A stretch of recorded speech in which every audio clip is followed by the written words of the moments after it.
ایک ایسا حکمران جس نے اپنی سلطنت کے لیے نہیں بلکہ اپنی آزادی کے لیے آخری دم تک جنگ کی۔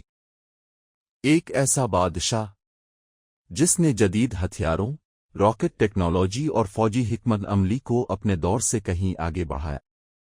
یہ کہانی ہے میسور کے حکمران ٹیپو سلطان کی، ایک ایسے شخص کی جس کا نام صغیر کی تاریخ میں آج بھی بہادری، مزاحمت اور آزادی کی علامت سمجھا جاتا ہے۔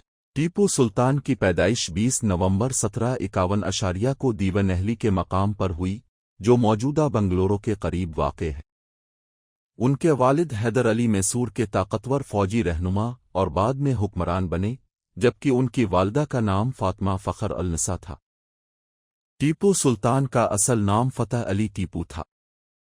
بچپن ہی سے ان کی تربیت عام شہزادوں سے مختلف انداز میں کی گئی۔ انہیں صرف شاہی آداب نہیں سکھائے گئے بلکہ گھڑ سواری، تیر اندازی، تلوار بازی، فوجی حکمت عملی اور مختلف زبانوں کی تعلیم بھی دی گئی۔ ٹیپو سلطان نے کم عمری ہی میں اپنے والد کے ساتھ فوجی مہمات میں حصہ لینا شروع کر دیا تھا۔ وہ میدان جنگ کو صرف طاقت کے استعمال کی جگہ نہیں سمجھتے تھے بلکہ منصوبہ بندی، رفتار اور جدید ہتھیاروں کے استعمال کو بھی بہت اہمیت دیتے تھے۔ اسی تربیت نے آگے چل کر انہیں صغیر کے ایک نمایاں فوجی حکمران میں تبدیل کر دیا۔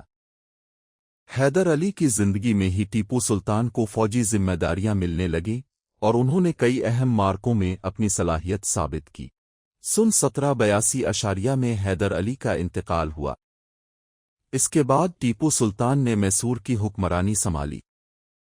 اب ان کے سامنے صرف ایک سلطنت چلانے کا مسئلہ نہیں تھا، ان کے سامنے ایک طاقتور دشمن موجود تھا۔ وہ دشمن تھا برطانوی East India company. Tipu Sultan سمجھتے تھے کہ اگر برطانوی طاقت کو نہ روکا گیا تو ہندوستان کی خود مختار ریاستیں ایک کر کے ان کے قبضے میں چلی جائیں گی۔ اسی لیے انہوں نے اپنی فوج کو مزید منظم کیا اور ریاست کے دفاع کو مضبوط بنانے پر توجہ دی۔ ٹیپو سلطان کی زندگی کا بڑا حصہ جنگوں میں گزرا۔ ان کے والد کے دور سے شروع ہونے والی اینگلو میسور جنگوں میں ٹیپو سلطان نے برطانوی فوج کا سخت مقابلہ کیا۔ 1780 کی دہائی میں میسور کی فوج نے کئی مواقع پر برطانوی افواج کو شدید مشکلات سے دوچار کیا۔ 1784 میں معاہد منگلور کے ذریعے دوسری اینگلو میسور جنگ کا اختتام ہوا۔ یہ معاہدہ اس لیے بھی اہم تھا کہ اس وقت برطانوی ایسٹ انڈیا کمپنی کو میسور کے ساتھ مذاکرات کے ذریعے امن قائم کرنا پڑا۔ ٹیپو سلطان کی سب سے مشہور فوجی خصوصیات میں سے ایک ان کی راکٹ ٹیکنالوجی کا استعمال تھا۔ میسور کی فوج نے لوہے کے خول والے جنگی راکٹ استعمال کیے، جو اس زمانے کے لیے ایک اہم فوجی جدت تھی۔ یہ راکٹ دشمن کے فوجی دستوں میں خوف اور افراتفری پیدا کر سکتے تھے۔ بعد میں برطانوی فوج نے میسور کے ان راکٹوں کا مطالعہ کیا اور انہی تجربات سے متاثر ہو کر کانگریو راکٹس کی ترقی میں مدد ملی۔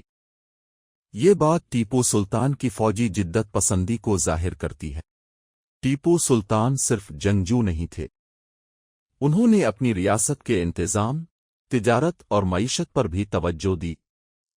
انہوں نے بیرونی ممالک کے ساتھ تجارتی تعلقات بڑھانے کی کوشش کی، خاص طور پر فرانس اور مشرق وسطیٰ کے علاقوں سے تعلقات قائم کرنے کی کوشش کی۔ انہوں نے زرعی پیداوار، تجارت اور ریاستی صنعتوں کو فروغ دینے کی کوشش کی۔ ان کے دور میں ریشم اور دیگر پیداوار سے متعلق سرگرمیوں کو بھی اہمیت دی گئی، لیکن برطانوی طاقت کے خلاف مسلسل مزاحمت آسان نہیں تھی۔ 1790 سے 1792 کے درمیان تیسری اینگلو میسور جنگ ہوئی۔ ٹیپو سلطان کو سخت دباؤ کا سامنا کرنا پڑا۔ آخرکار 1792 کے معاہد سرنگاپٹم کے تحت انہیں اپنی ریاست کا ایک بڑا حصہ چھوڑنا پڑا۔ معاہدے کی شرائط کے تحت ٹیپو سلطان کے 2 بیٹوں کو بطور یرغمال بھی برطانوی فریق کے حوالے کرنا پڑا۔ یہ ٹیپو سلطان کی زندگی کا ایک انتہائی مشکل دور تھا۔ 1799 میں حالات ایک بار پھر جنگ کی طرف بڑھ گئے۔ اس مرتبہ برطانوی ایسٹ انڈیا کمپنی نے اپنے اتحادیوں کے ساتھ مل کر میسور پر حملہ کیا۔ ٹیپو سلطان نے سرنگاپٹم کے قلعے میں دفاع کا فیصلہ کیا۔ قلعے کا محاصرہ کیا گیا، توپیں گرج رہی تھیں، فوجی مسلسل لڑ رہے تھے، اور ٹیپو سلطان جانتے تھے کہ یہ جنگ ان کی زندگی کا آخری مرکہ بھی ہو سکتی ہے۔ 4 مئی 1799 کو سرنگاپٹم کی آخری جنگ اپنے فیصلہ کن مرحلے میں پہنچ گئی۔ قلعے کے دفاع کے دوران ٹیپو سلطان نان جنگ میں موجود رہے۔ آخر کار وہ لڑتے ہوئے مارے گئے۔ ان کی موت کے ساتھ میسور کی آزاد مزاحمت کا ایک بڑا باب ختم ہو گیا، لیکن ان کی کہانی ختم نہیں ہوئی، کیونکہ بعض کردار اپنی زندگی سے زیادہ اپنی میراث کی وجہ سے زندہ رہتے ہیں۔ ٹیپو سلطان کی شخصیت آج بھی تاریخ دانوں کے درمیان بحث کا موضوع ہے۔ ان کے دور کی سیاست، جنگوں اور حکمرانی کے مختلف پہلوؤں پر مختلف تاریخی آرا موجود ہیں، لیکن ایک بات واضح ہے: ٹیپو سلطان برطانوی ایسٹ انڈیا کمپنی کی توسیع کے خلاف مزاحمت کرنے والے برصغیر کے اہم حکمرانوں میں شمار ہوتے ہیں۔ ان کی فوجی جدت، خاص طور پر راکٹ ٹیکنالوجی، آج بھی تاریخ کا اہم حصہ ہے۔ ان کا نام میسور، سرنگاپٹم اور برصغیر کی 18ویں صدی کی سیاسی تاریخ سے ہمیشہ جڑا رہے گا۔ ٹیپو سلطان کی زندگی ہمیں یہ بتاتی ہے کہ تاریخ صرف بادشاہوں اور جنگوں کے ناموں کا مجموعہ نہیں، یہ ان فیصلوں کی داستان بھی ہے جو انسان مشکل ترین حالات میں کرتا ہے۔ ٹیپو سلطان نے اپنی زندگی کا آخری مرکہ لڑتے ہوئے دنیا سے رخصت لی۔ آج بھی سرنگاپٹم کا قلعہ ان کے آخری مرکے کی یاد دلاتا ہے۔ یہ تھی ٹیپو سلطان کی داستان۔ اگر آپ تاریخ کے عظیم کرداروں کی ایسی ہی دلچسپ اور معلوماتی ڈاکومنٹریز دیکھنا چاہتے ہیں تو لیجنڈ والٹ 5 کو سبسکرائب کریں۔ دیکھنا نہ بھولیں سوموار، منگل اور جمعہ کی شام 7:30 پر۔